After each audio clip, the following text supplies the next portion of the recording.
Почитувани, добре дојавте. Гренланд е многу повеќе од мраз и ретко населен остров. Прашањето околу него не е символично, туку удира во самото срце на безбедносната архитектура на Сојузот НАТО.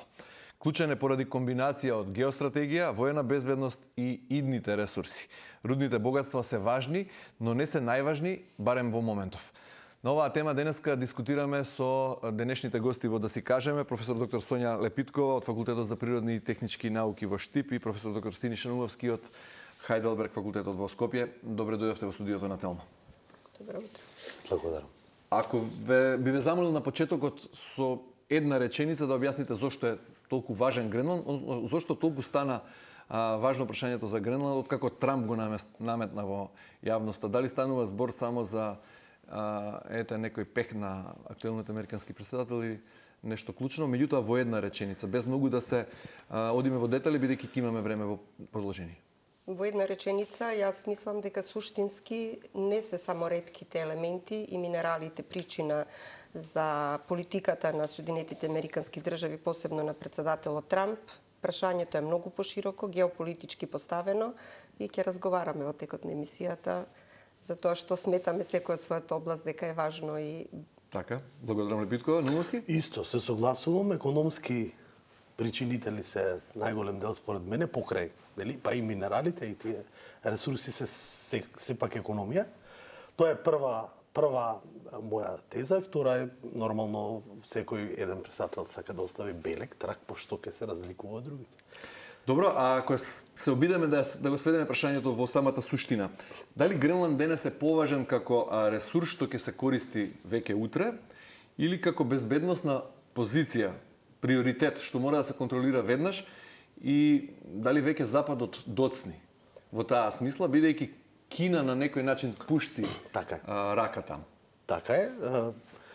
Тоа е една од причинителите, исто главни мотиви на претседател на Америка, кинеското влијание и може би репозиционирањето со водечките земји на Европската унија. Еве, да видиме кој во тој однос. И тоа мене највеќе ме загрижува во однос на економски глобални ефекти, бидејќи кога повеќе од, да речеме, 100 години, повеќе од 50 години, после Втора светска војна, едно традиционално сојузништво помеѓу Европската унија и Соединетите американски држави е веќе изместено и самите сме сведоци дека имате нов, како го нарекува тоа, канадскиот премиер, нов светски поредок и лидерите на Европската унија веќе тоа го прават со нови договори. Тука во тој контекст мислам дека еден сојузник Данска, кога влегува во сериозни различни ставови или во судир, можам така да кажам, со Америка, тоа може да ги подигне економските ризици и економијата влегува во една предпазливост во 2026 според мене.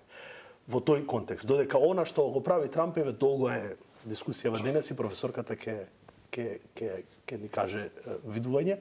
Мислам дека тука и кинеското прашање и можеби некое доминантно влијание према, ако се сеќавате, прво беше отворен некој спор со Канада. Канадскиот премиер со доаѓањето на Трамп веќе се повлече од позицијата, мислам, на Трудо.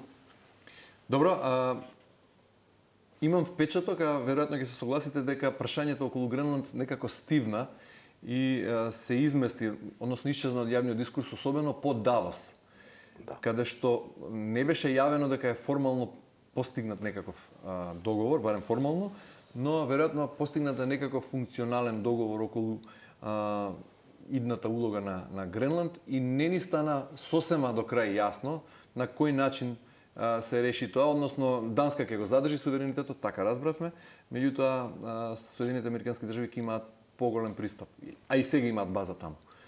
Па еве, како вие тоа го толкувате? За мене беше малку збунувачко.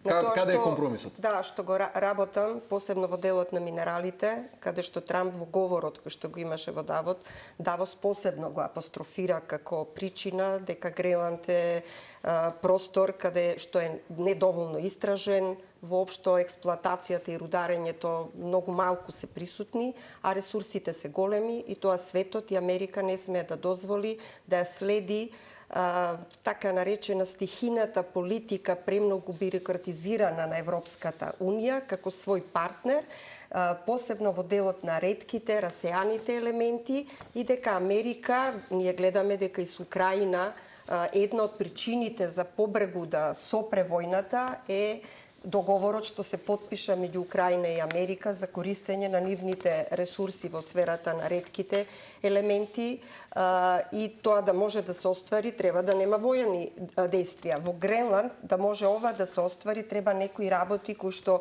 Европската Унија како суверен преку Данска така да кажам, управувач на Гренланд, мора да ги промени одредени состојби и Европската Унија тоа изминатите повеќе децении штитејќи го сегментот на обновливи енергии, животна средина и така натаму, во тој сегмент заостануваше додека Кина тивко полека го освојуваше просторот не само во Европа, во Африка веќе е многу процентуално големо освоен простор, и каде ги наметна своите нови иновативни технологии не само на откопување на руди кои што постојат, туку и на екстракција од материјали кои што се црпат од останати, да речеме, материјали кои што се како отпад третирани.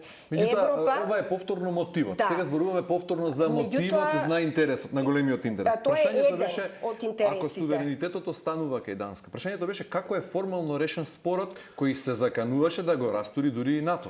Мислам дека, ќе дозволите, мислам дека е... Дали вам ви е сосема јасно што е суштината на договорот? Јас добро го, мислам, од многу помлад го читам Трамп како предпримач, бидејќи доаѓам од таа фела. Јас знам како, мислам, предпоставувам и ги вака предвидувам според мене какви се неговите потези. Прилично предпримачки. Правите добар пиар, тоа ефектот го добивате и полека после ги стабилизирате. Прво, мислам дека нема да има некакво воено делување, тоа далеко е од администрацијата на Америка во овој период, според мене. Може би Иран е подобра тема за таа дискусија. Нема, и тоа е расчистено. И тоа е расчистено, значи... Нема ниту да го купува. Да, никој не можеме да знаеме што се случи во Давос, бидејќи едно е кога збориме пред камери, нели, тој маркетинг, а друго е кога го правиме тоа позади тоа и ги договараме, но точно е, стивнувањето значи дека веќе некои постапки нели не може така брзо да одат и така посакувано како што некој поединец, бидејќи мислам дека и во самите редови има различни мислења во администрацијата во САД. Реалноста е што Америка и така го поседува, со тој пиар веќе има покажано доминација, еве во контекст на, повторно ќе речам, репозиционирање на Европската Унија. Јас тука само не можам да го разберам тој дел. И често пати го говорам, тоа различно поставување во глобална економија, за економија, па и политика, за мене ќе имат поголеми последици, бидејќи традиционалните сојузништва се градат долго време, а за да ги растурите има... Добро, еве професорката од Рударско-технолошкиот факултет ни донесе и мапа на рудните богатства, односно на ретките минерали со кои располага Гренланд под големите количества на мраз. Овој остров, меѓутоа, кога зборуваме за Гренланд, Фере, прво да кажеме дека зборуваме на 4 нивоа, нели? Прво безбедносно прашање, место поради географијата што му ја овозможува таму да се допираат, нели, Русија, Европа и Соединетите Американски држави. Тоа е веројатно првото прашање и клучно. Потоа е веројатно синџирите на снабдување, нели? Трговските движењето. Да, особено и од аспект на климатските промени и топењето на мразот, што би отворило нови коридори, нели? Тоа е второто прашање.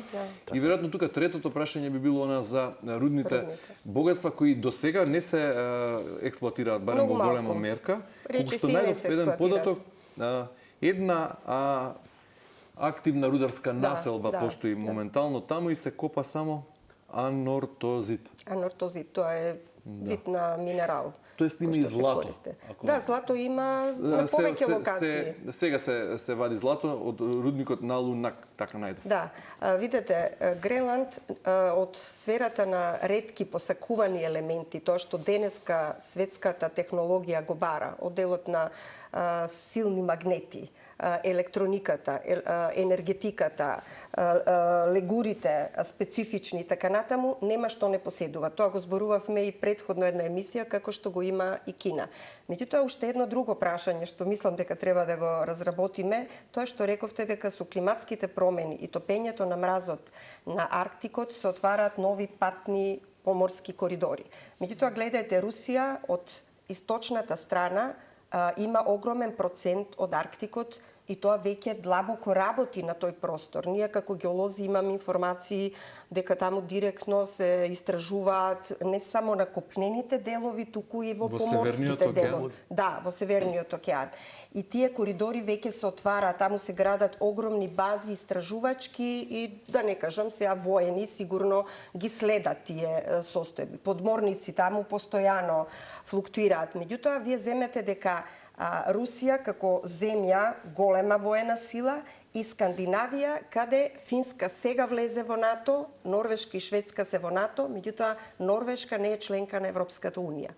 А од членките на Европската Унија, во тој северен дел, Норвешка е најбогата со минерални ресурси, нафта и газ, каде што населението буквално со политиката што ја води владата, од тоа зема голем средства, се враќаат назад кај секој поединец на Норвешка како влог во таа експлоатација. Норвешка инвестира многу во новите технологии, роботика и така натаму, и таму веќе ледокршачи во самиот Северен океан веќе длабоко голем дел на години истражуваат.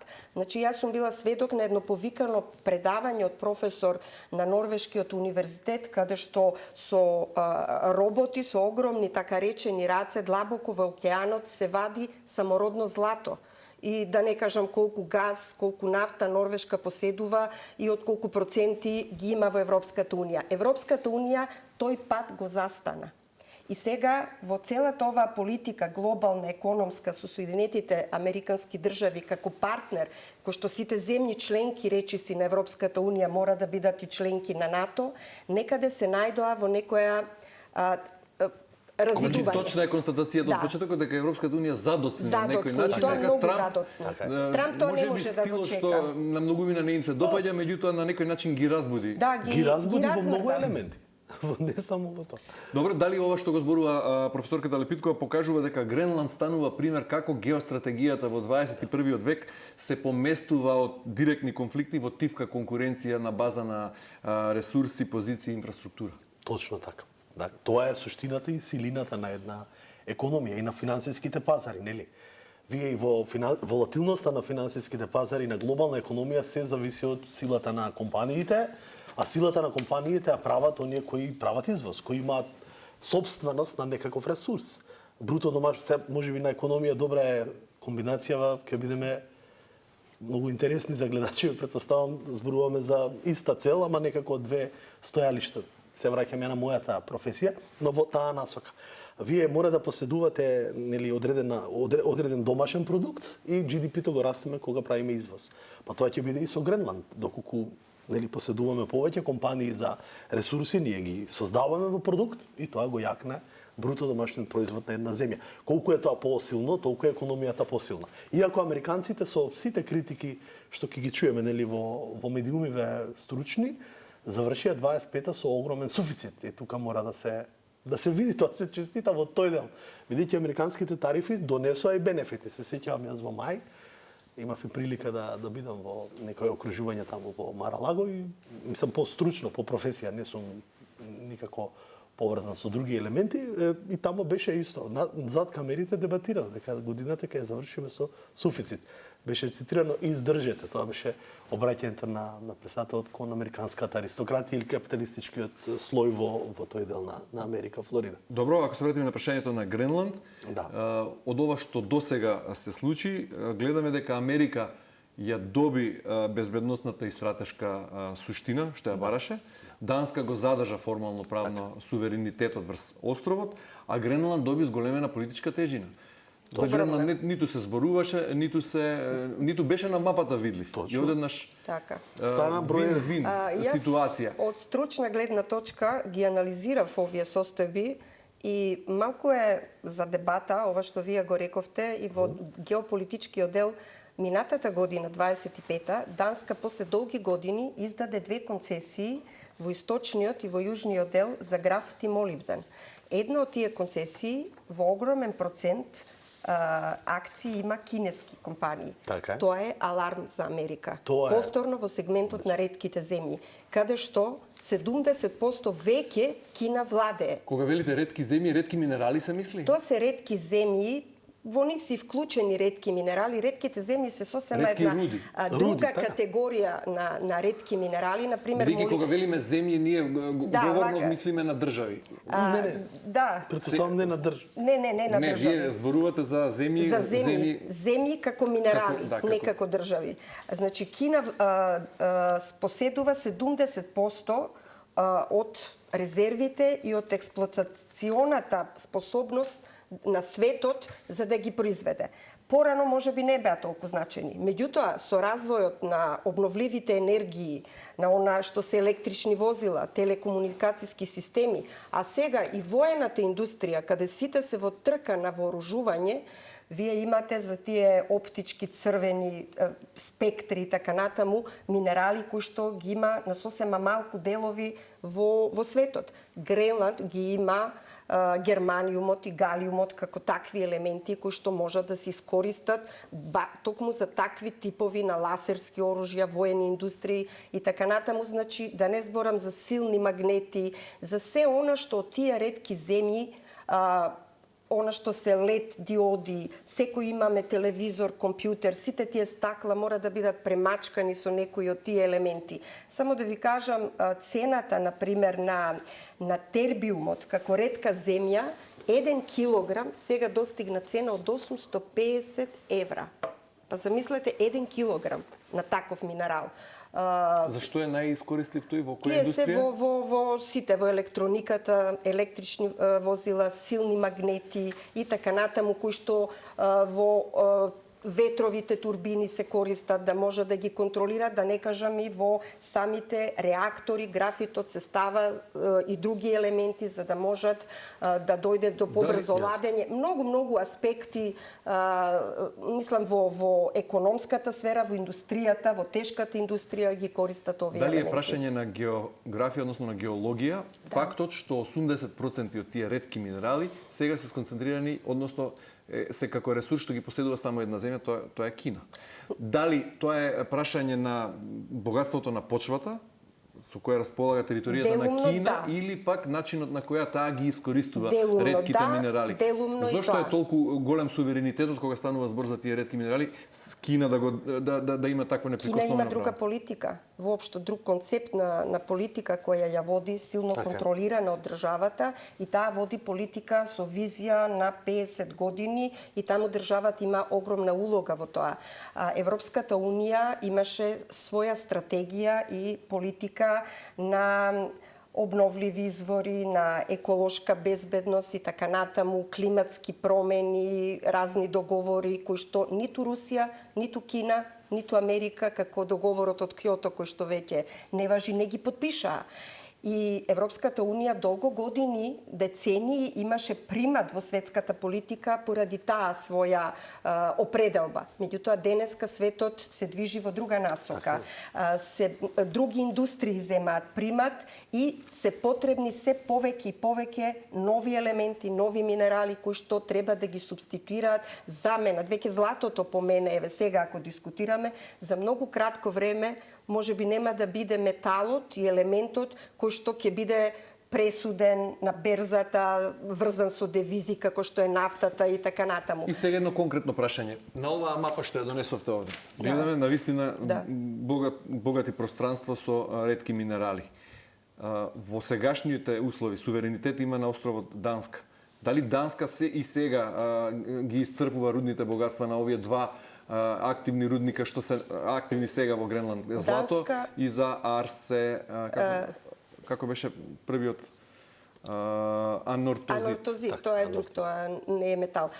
Данска, значи, ги дава концесиите преку својата геолошка служба, таа ги врши истрагите и ги изработува картите, да ги понуди пред светските предприемачи дека тоа го поседува. Да, државата не, државата таму не ги експлоатира. Туку ги дава. Кој дава концесии, кој ќе дава воидни на значи Данска ќе дава концесии за овие. Да, и таа ги има дадено и токму јас тоа го кажав, минатата година има дадено концесија за графит и молибден, каде огромен процент од акциите кои што ги поседува фирмата која што ја добила концесијата има кинеска компанија. Многу е ситно, овде не можам да видам ураниум дали има, затоа што прочитав дека во 2021 Гренланд, парламентот на Гренланд значи забранува ископување на ураниум поради еколошките опасности. Па да, радиоактивен елемент. Има ли богати количества на ураниум? Има. Видете, Гренланд е еден простор каде што има толку стара геолошка историја, што речиси може да се проучува историјата на постанокот на земјата. Таму од карпи, од најстари до најмлади има се што можете да замислите дека постои на планетата Земја, затоа има толку многу елементи, значи на северот олово, цинк, кои што не се ретки, графит, молибден, метални така натаму. Литиум, цинк, олово, гледав никел, кобалт, значи злато, нема што нема. Меѓутоа во јужните делови да, каде што има, освен уран, уранот се врзува со ниобиум, неодиум, тантал. Сега што е проблемот тука кај тие елементи, односно кај тие минерали? Не е проблем толку ископувањето. Не е тоа толку страшно. Значи има технологии, техники на искупување, само треба да имате добра инфраструктура, знаење и така натаму, што не достига како инфраструктура на Гренланд, ама тоа не е тешко да се направи во сегашни услови. Проблем е екстракцијата. Тука Европа е многу строга со своите критериуми и така треба да биде. Се бараат нови техники и технологии каде што извлекувањето на тие елементи од тие земји, од тие руди е многу специфично, бара користење на така наречени под наводници опасни киселини и за тоа треба да се безбедносни и за тоа треба да се води на вистина сметка. Кина заедно со Виетнам и Јапонија, значи источните земји, денеска предњачат во тие така наречени патентни технологии. И тука е нивната предност. Кина годините наназад, јас пред 15 години бев да посетам таков институт, работеа 700 млади докторанти, од кои 20-30% беа виетнамци. Бев чудоневидена со каков жар, како тие работат и колку патенти на годишно ниво тие продуцираат. Тоа е предноста и затоа Америка бара тој пат да го следи, затоа што таа секогаш беше суверен во светот за воспоставување на нови знаења и нови технологии. Добро, од аспект на ова се што го зборувате, Гренланд, односно наративот, агресивниот наратив со кој Трамп зборуваше за ова прашање, рековте и сами го допревте суштината дека можеби беше да се спречи сценарио во кој Кина преку економско присуство ќе успее да добие и политички безбедносен капитал на Арктикот. Дали ова и ова што го зборувате за целото богатство со ретки земји, како што ги нарекувате, односно руди и ретки минерали, е најава за новиот вид на геополитички конфликти на база на мраз, ретки минерали, транспортните коридори ќе бидат исто толку барани и можеби ќе се војува за нив како што на времето тоа биле. И да не ја заборавиме водата. Нафтата и водата, која што ја поседува преку ледот. Дали ова ќе биде пандан на некогашните битки и пресметки за нафта, полиња и морски теснеци? Тоа веќе и во Давос го слушнавме, нели? Освен политички безбедносен, кажавте вие, Гренланд е и економски битен.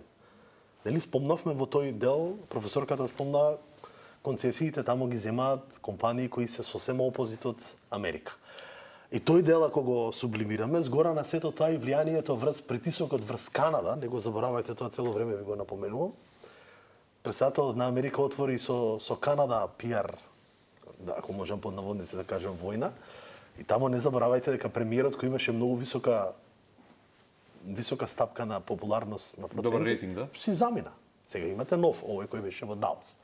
Тоа значи дека Трамп сака неколкукратно да ја зголеми ефективата за американскиот народ со ова што го прави за Гренланд, но тоа може да се одрази и многу поинаку во неговиот рейтинг таму, внатре во неговата држава, и тоа се случува ако забележувате. Но од друга страна, да се вратам на прашањето, точно е тоа. Се гледа еден нова битка или нов светски поредок во делот на рутите, економските, синџите за снабдување. Битката за храна, вода, тоа е нешто што во и кинеската експанзија е несомнено силна. Кина има многу поинаков модел, плански модел, и мислам дека ако нешто можам да се согласам, читајќи го Трамп уште пред да стане председател во првиот мандат, и неговите колеги, другари во тој дел, деглобалисти, една од цената на глобализацијата ја плативме со силна Кина. Така да Кина тоа многу мудро го искористи, и денес имате автомобили со no-name брендови кои што се исцрпени од овие светски брендови за автомобили, а се имплементирани со иста слична технологија. Значи го купи, ги образуваше своите деца на најголемите американски универзитети во Европа, исто така инвестираше купуваше знаење од самите инвеститори, странски директни инвестиции. Тоа донесе до овој ефект денес кој го има, и мислам дека светот сега се враќа на онаа почетна позиција на компаративни предности секоја држава за себе. Тоа значи повлекување од некои американското влијание од некои региони кај што се чувствува за жал. Викам за жал, бидејќи учеството на Америка во оваа наша македонска земја е несомнено силно, и тоа мора да се призна. Во регионални рамки, поврзани со металите, тоа ќе го гледаме во иднина се повеќе изразено. Надпреварот меѓу големите сили, само да видиме една од поголемите земји, рударски богата како што е Србија, гледаме што се случува, кој таму ги има рудниците за бакар, се потребен елемент кој што влезе минатата година во редот на критични минерали, на самата стратегија на Европската унија.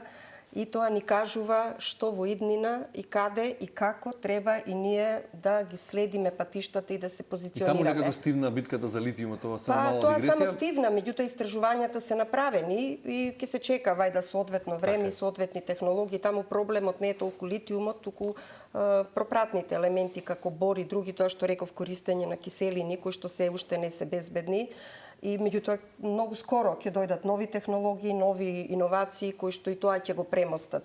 Така да ние како држава треба час поскоро да ги почнеме своите истражувања, не велам експлоатација, туку истражувања како држава, да ги направиме картите, затоа што децении и децении стоиме во таа област. Може би на тој начин ќе му падне во очи на Трамп. Па не на Трамп, на тој начин буквално ќе се позиционираме. Професорката има добра теза и се согласувам. Ќе се позиционираме едноставно во тој надпревар, ќе може да учествуваме во надпреварот. Ако вие сега во сите земји членки на Европската унија околу нас не е забрането да се градат топилници, не е забрането да се градат рудници, сосема поблаги закони, еколошки и така натаму, ние барем да истражиме. Ние и без тоа сме една од најзагадените земји во светот, така што од друг аспект сме загадени. Топилници би не утекла. Од друг, ние не мора да градиме топилници, меѓутоа и не е безбедно ако тие технологии се врвни и да бидат позиционирани. Јас не ја исклучувам науката и знаењето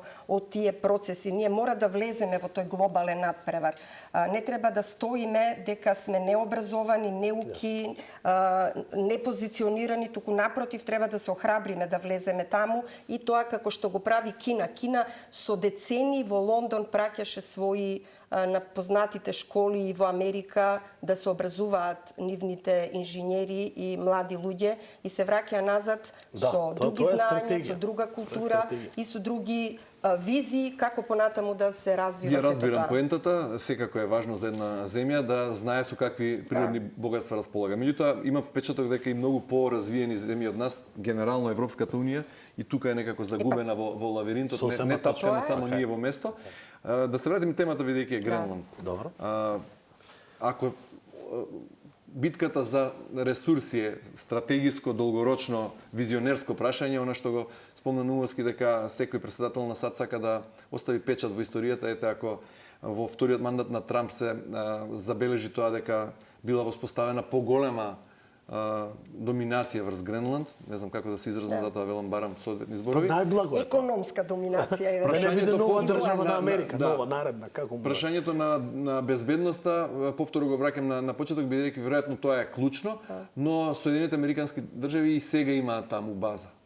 Туле или како се вика. Имаат се воено. Имаат и воена база. Да.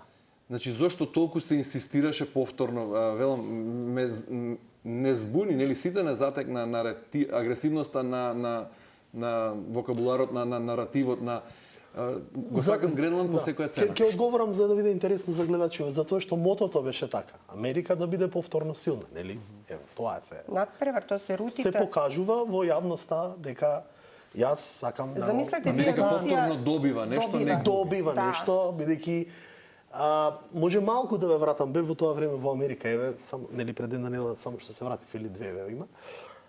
Со Венецуела, што беше тоа? Значи доминацијата на американската војска и технологијата, каде што вие подпомогната со разузнавање, пола од државата, нели, од службите контактираа со американските разузнавачи, така да вие спиете дома како представител на држава и сабајле сте во затвор, во Њујорк.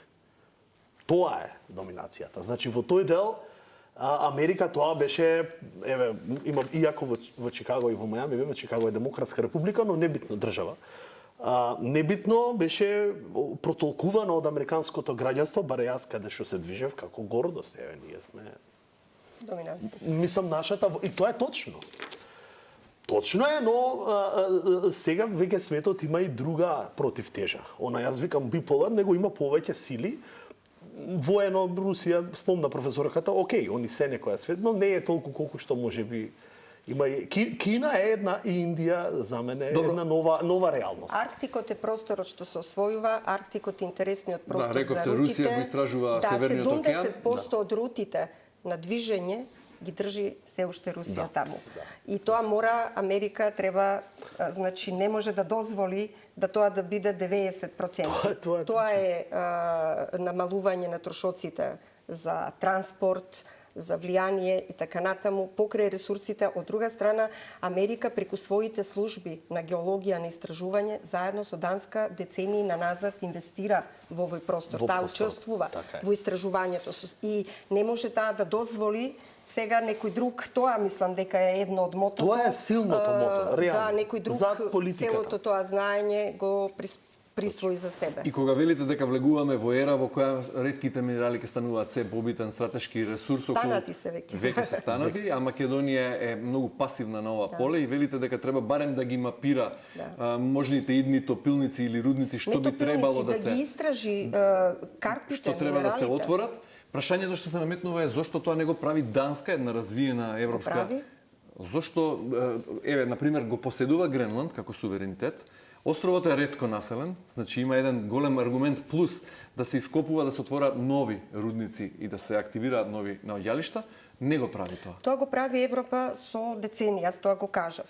Зошто Арктикот е сега недоволно експлоатиран од аспект на експлоатиран од Норвешка. Значи исто го кажа. Се извинувам само во тој зошто само две рударски населби се активни кога има волку наоѓалишта? Една од позитивностите на американскиот преседател е предприемачката мудрост како да поттикне активност.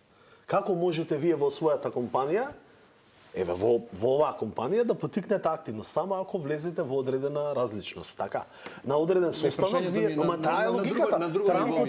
Трамп поттикнува со ова. Во Србија се водеше жестока дебата во јавноста за и против отворање на литиум.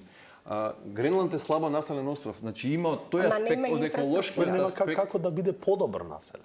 Нема како да биде поинфраструктурно. Но има како да биде подобро експлоатиран. Вака ќе биде со притисокот на Трамп. Јас го кажав тоа, значи Европската унија стратегијата за ретки елементи и ретки земји ја донесе речи си минатата година, 24-та летото. Од 24-та летото до 25-та летото Данска издаде концесии како што не издала во цело време на своето суверено владење на Гренланд. И ништо друго не мора да кажам. Значи, над преварот се виде дека е на некој начин не изгубен, туку се води 2-0, 3-0 и сега бараме во второ полувреме како да можеме да дојдеме. Данска е простор, е земја која што на некој начин административно го владее Гренланд.